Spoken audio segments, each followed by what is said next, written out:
Greetings, everyone. Biracial Blurred here with another.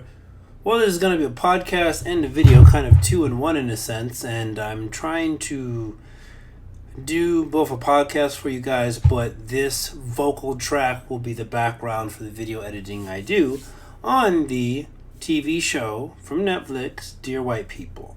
So, there's a couple of points I want to talk about in Dear White People, and this might be a bit longer than some of my others because there are a few points I want to get at here.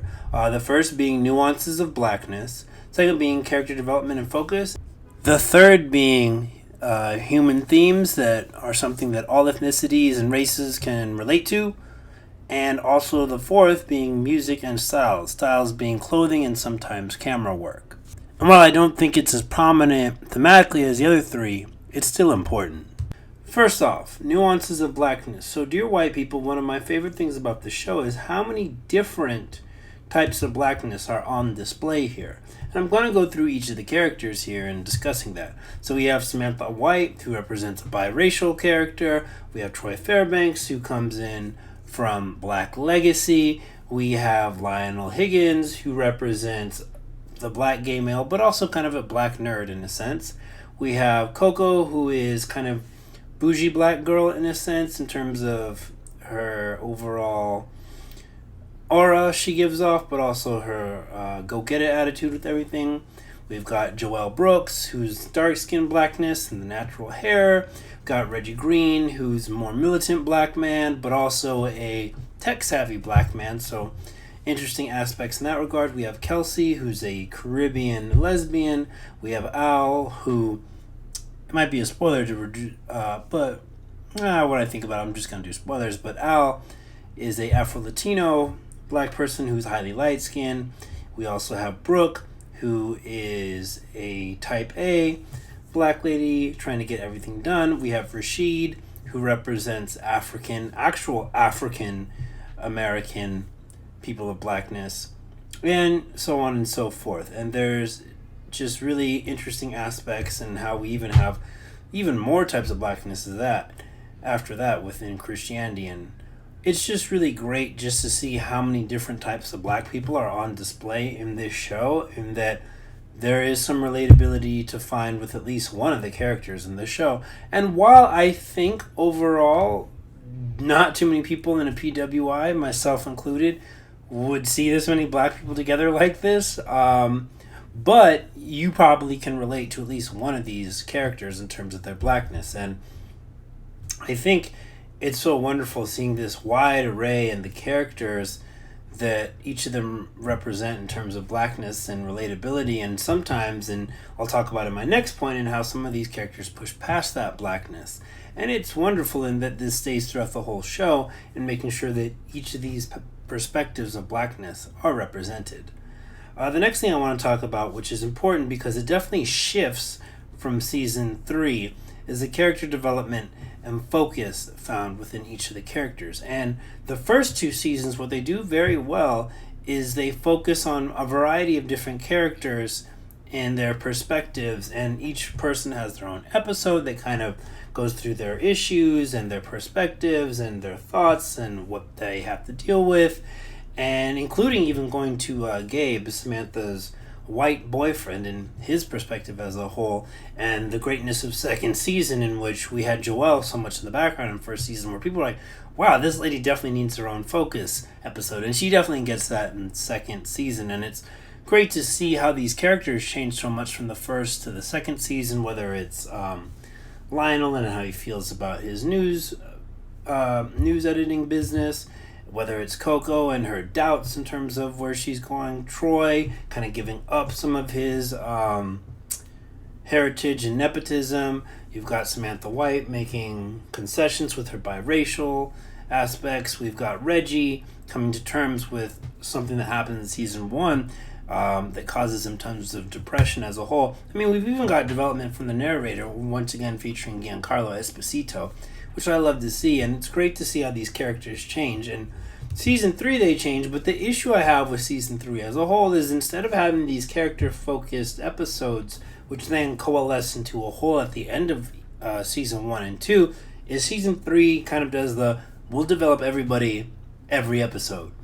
which is something I've seen in other shows, and I don't always like it, especially when Dear White People didn't need to necessarily change. Even though they highlight that they needed to change, they didn't necessarily have to. What their formula was going for worked for a lot of different reasons, and you also have the removal of the narrator as a whole, which makes sense plot-wise in a sense, but I think it kind of removes some of the interesting aspects and development and actually kind of like, in a sense, lore of the college with removing Giancarlo Esposito's presence as much, because he actually does not feature as much in season 3 as much as season 2 would lead you to believe.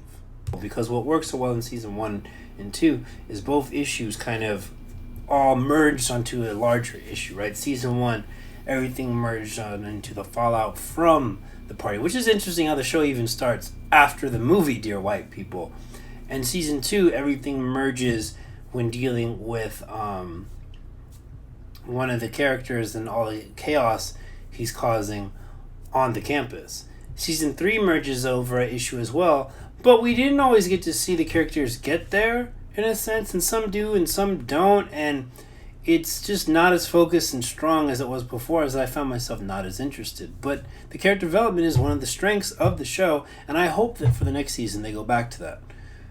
Point number 3 is the human themes that cross the color line. One of the great things about Dear White People, and this happens in season 3 as well, is that most of the characters are definitely black characters, but they have very similar struggles to a lot of different white characters. And sometimes we see the white character struggles, Gabe being our most prominent, and how he struggles sometimes with finance, even though he came from a place of wealth.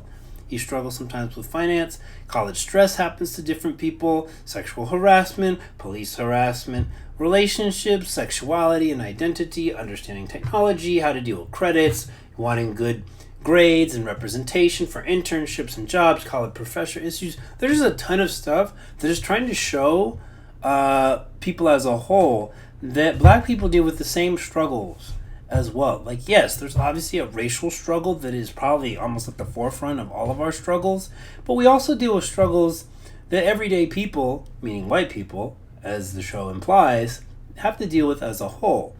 And I think it's important in that regard because it gives more humanity to blackness and the black characters overall. And what I like even still is they also kind of get into an interesting human theme of exploring being a biracial person with Samantha, especially in her second season focused episode that talks about her family in that regard. And that's very important because some biracial people can relate to this. And I like that, I mean, as what is the name of my podcast and video, right? Biracial Blurred, is exploring those different human themes that everyone can relate to. Lastly, and probably not necessarily the most thematic or impactful, but something interesting to say, is that season 1 and 2 had a really great job with music.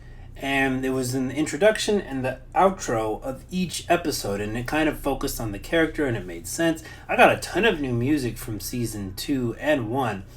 And what's strange is they removed some of this in season 3. My friend tells me that they still have it in a sense, but you lose some of that intro and outro music that was so iconic with the series and each of the characters. However, there are still a ton of moments of great camera work throughout it. You also have a ton of clothing and hairstyles prominent throughout not just the black characters, but the other ethnic characters as well. But what's so cool is that every single detail for clothing and hair is really stressed about in terms of understanding the dynamics of the characters. For example, Joelle has a tendency to wear not only natural hair, but styles that many of my homegirls in Brooklyn would wear in terms of the Afro-punk and those movements and representing that. While Samantha kind of dabbles in certain clothing that occasionally is loud, like Hey Black Pride, but also is in conservative white clothing. And it's really interesting how they do this with a lot of different characters. Reggie might have militant bands on his arms, while Troy is always in preppy sweaters. And I think this is a wonderful aspect, and it goes back to my first point of Nuances of Blackness, and that you see all of these different things. And I'm hoping they kind of rein things back to where they were for season 1 and 2 for season 4. I hope we get a season 4 because it kind of washes away some of the strange moves in season 3, and that I only felt it was representing what the show initially set out to represent in the final episodes. And it's a great thing, in my opinion, still to have a black creator, many black writers and directors and editors and crew, many black actors of different types, all creating this idea of showing you that, hey, dear white people, there's a lot of different types of us out there. With that being said, hope you had a blast. Take care, everybody.